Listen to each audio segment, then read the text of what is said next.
Petite visite à Séoul avec un bisontin un petit peu de cœur quand même.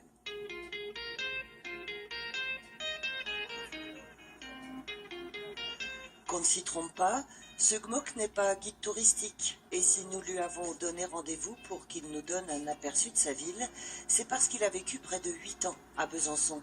C'était à la fin des années 80.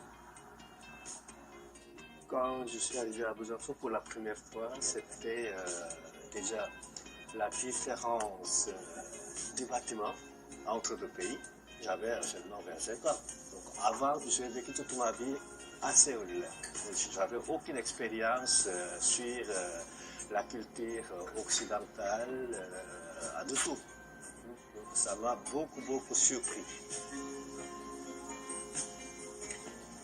J'avais la chance de rencontrer des gens très sympathiques. Voilà, donc avec qui je garde toujours le bon contact aussi. Donc moi j'ai dit à mes copains et copines bisontains tout le temps que j'ai dit que le Besançon c'est ma deuxième ville natale. Après une thèse en français à l'université Bourgogne-Franche-Comté et une année au Centre international de la propriété intellectuelle de Strasbourg, ce Coréen pur souche est rentré au pays.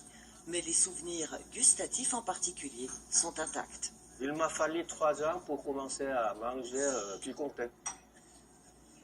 J'ai essayé pendant 3 ans ou 3 ans et demi vers là, et puis voilà. Enfin, finalement, je suis arrivé à manger du comté au bout de 3 ans et demi. Au début, moi, c'était vraiment une odeur pourrie qui vient de mes pieds que je ne lave pas pendant, je sais pas, une semaine.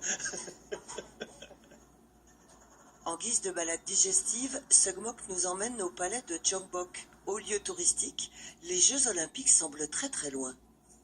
On n'en parle pas beaucoup, même à la télé, à la radio, et puis non plus, il n'y a pas de grands athlètes. Donc, les Coréens ne connaissent pas très bien le ski.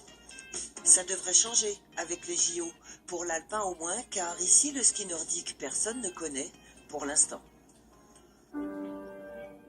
Le short track, en revanche, les Coréens connaissent bien, mais mauvaise journée pour Thibaut Fauconnet. Le Bourguignon a chuté lors des séries pour la qualif sur le 500 mètres. Et puis en combiné nordique, c'était pas terrible non plus. Alors on va attendre jeudi pour en parler. Jeudi, c'est le relais. On espère qu'ils feront aussi bien que les biathlètes ce soir. Annyeong!